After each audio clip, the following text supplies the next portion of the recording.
코로나19 신규 확진자가 사흘째 20만 명대를 기록한 가운데 정부가 신규 확진자 수에 이어 위중증 환자와 사망자 수도 정점을 지나 감소하고 있다고 평가했습니다. 네, 자세한 코로나19 상황 가톨릭대 의대 백순영 명예교수와 자세히 알아보겠습니다. 어서 오십시오. 안녕하세요. 네, 안녕하십니까. 자, 정부가 위중증 환자는 지난달 31일 그리고 사망자는 25일 정점을 기록한 뒤에 감소하고 있다고 밝혔습니다. 자, 그런데 앞서 정부가 유행 감소세가 이어지면 다음번 거리두기 때는 전면 해제할 수도 있다라고 밝힌 상황이라서 더 주목을 받고 있는데요. 자, 하지만 위중증 환자가 여전히 1000명대 그리고 사망자 수는 300명대를 유지하고 있는데 다음번에는 거리두기 해제가 가능할 것으로 보십니까? 예, 뭐 가능할 것으로 보입니다. 예. 우선 신규 확진자 수가 지금 지난 어제 이전의 일주일간을 보면은 약 24만 명 정도로 최고치였던 40만 명에 비해서 굉장히 많이 줄었는데 네. 이 시기에 사실은 정점을 이룬 이후에 2, 3주 시차를 두고 위중증 환자 사망자 수도 줄어드는 것이 맞거든요. 네. 근데 실제로 위중증 환자인 경우에도 지금 말씀하신 것처럼 지난 31일 날 1,315명이 이게 정점이고 상당히 안정적으로 줄어들고 있기는 합니다. 하지만 사망자의 경우는 조금 달라서요. 3월 25일 470명이 정점이기는 한데 네. 그 이후에도 이 감소 추세는 상당히 완만해서요. 물론 비율로 보면은 뭐 한 10% 이상 줄어든 것으로는 보이지만 아직도 300명 이상 하루에 사망을 하고 계시거든요. 지난 한 주일을 보면은 2,151명이 사망을 하셔서 하루에 307명이 사망하셨습니다. 예. 그래서 감소 추세이긴 하지만 이 사망자의 추세는 당분간은 좀 지속되지 않을까 그런 우려가 생길 수밖에 없고요. 또 4월 아마 18일부터 새로운 사회적 거리두기를 할 것으로 보이는데 지금 하고 있는 사회적 거리두기는 인원 제한 10명에 자정까지 영업시간 제한으로 되어 있는데 네. 이게 이제 마지막 사회적 거리두기라고 볼 수 있고 이것을 푼다면은 뭐 완전히 해제하는 그런 상황이 될 수밖에 없는 것이죠. 물론 사회적 거리를 전부 해제하게 되면은 감염자 수는 더 늘어날 수밖에 없는 것은 뭐 당연한 일이기는 하지만 네. 그 감염자 수가 더 늘어난다 하더라도 지금의 감소 추세 자체는 유지될 것으로 보이기 때문에 뭐 그 위험성은 제한적이라고 볼 수밖에 없습니다. 다만 네. 우리가 얻을 수 있는 이득으로는 이 사회 기능이 회복될 수 있다는 부분하고 경제 활성화 등에서 여러 가지 이익들이 훨씬 더 클 수밖에 없는 상황이기 때문에 지금 다음 주에 그 사회적 거리두기 완화하는 것은 뭐 적절한 조치라고 할 수 있고 아직 뭐 결정된 것은 아닙니다만은 그런 방향으로 가는 것은 맞다고 봅니다. 네. 예. 자, 거리두기가 해제될 것으로 전망을 하셨는데 지금 또 한 가지 이제 불안 요인으로 꼽히고 있는 게 가을 겨울이 이제 앞으로 다가오면 이 계절적 요인으로 인해서 또다시 이 감염 상황이 재유행되는 그런 상황이 또 가능성도 있지 않습니까? 그래서 지금 정부가 확진 이력자들에게 3차 접종을 권고할 것을 지금 검토하고 있다 이렇게 알려졌는데 확진자가 3차 접종을 할 경우 그 예방 효과 어떻게 나올 것으로 보십니까? 글쎄요. 지금으로 봐서는 그렇게 과학적인 근거가 있는 것으로 보이지 않는 이유가요. 지금 예. 맞는 백신은 사실은 2020년 초에 우한 바이러스, 중국에서 처음 발생한 우한 바이러스를 기반으로 해서 만든 것이기 때문에 네. 지금 오미크론 상황까지 오고 보니까 오미크론에는 감염 예방 효과는 거의 없어 보이거든요. 그래서 만약에 2차 접종까지 맞으신 분들이 확진 이력자라면은 3차 접종을 맞았을 때 과연 어떤 이득이 있을 것인가 하는 것이죠. 이것이 개량 백신이 아니기 때문에 말씀드리는 예. 것이고 3차 접종을 맞는다 할지라도 뭐 돌파 감염의 사례는 얼마든지 있을 것으로 보이지만 네. 확진됐을 경우에는 사실은 자연 면역이 생긴 상황이기 때문에 3차 접종으로 이득은 그다지 크지 않을 것으로 보이고요.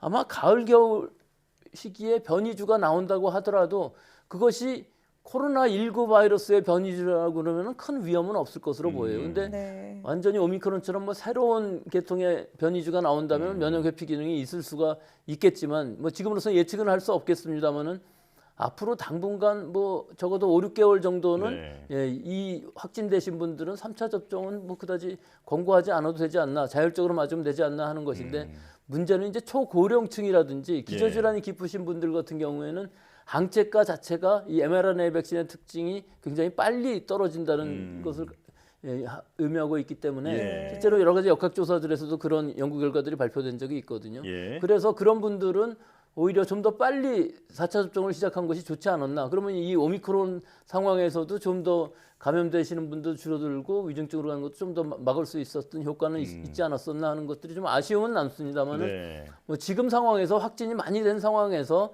이 확진자들까지 4차 접종을 받는다는 것은 그다지 바람직해 보이지는 않고요. 예. 고위험군에 있어서는 자율적으로 접종을 권고하는 것이 맞다고 봅니다. 네. 자, 고위험군을 말씀해 주셨는데 지금 우리 방역 당국이 고령층을 상대로는 4차 백신 접종을 검토하고 있다고 알려졌습니다. 교수님 의견은 어떻습니까? 이것도 4차 접종을 좀 더 빨리 승인을 해서 원하시는 분들 먼저 맞았던 것이 좋았을 것으로 보여요. 네. 그래서 4차 접종의 경우에 있어서는 일반인들의 경우에 있어서는 이 4차 접종이라는 것이 큰 의미가 없지만 뭐 미국에서도 50세 이상 이렇게 연령층으로 해놨고 자율적으로 접종을 받게끔 해놓은 상황이거든요. 그렇기 때문에 이분들의 이 접종의 이득이라는 부분은 분명히 있습니다. 감염 예방 효과도 어느 정도 가질 수 있으면서 위중증 효과도 어느 정도 좀 더 높일 수 있는 부분들은 분명히 있기는 하지만 예. 3차 접종하고 4차 접종하고의 차이점을 본다면 우리가 3차 접종까지만 한다고 해도 지금으로서는 감염 예방 효과는 거의 기대하기 어렵고요. 결국은 이 세포 면역에 의한 위중증을 막는 효과 정도일 것으로 보이는데 일반적인 면역력을 가지신 분의 경우에 있어서는 3차 접종, 4차 접종에서 이 세포 면역의 차이가 크게 나지는 않을 것으로 보여서 권고할 필요는 없어 보이지만 실제로 초고령층이라든지 기저질환을 가지고 계신 분들은 그 항체가 자체가 높다는 것이 굉장히 중요한 역할을 방어 역할을 할 수가 있기 때문에 세포 면역뿐만 아니라 일단은 4차 접종을 먼저 맞아두시는 것이 여러 가지로 도움은 될 것으로 보여서 우리나라에서도 아마 처음 시작할 때는 60세 이상의 기저질환자 뭐 이렇게 시작을 할 것으로 보이는데 혹시라도 걱정이 되시는 분들은 먼저 맞을 수 있는 자율적인 접종이 지금은 필요할 것으로 보입니다. 네, 알겠습니다. 자, 지금 정부가 확진자 격리 기간을 단축하는 방안도 지금 검토하고 있습니다. 현재 격리 기간이 지금 7일인데 이 7일이라는 기간은 확진자의 증상이 나타나고 난 뒤 7일이 지나면 이제 감염 위험성이나 전파 가능성이 극히 좀 떨어진다라는 데 근거를 두고 있지 않습니까?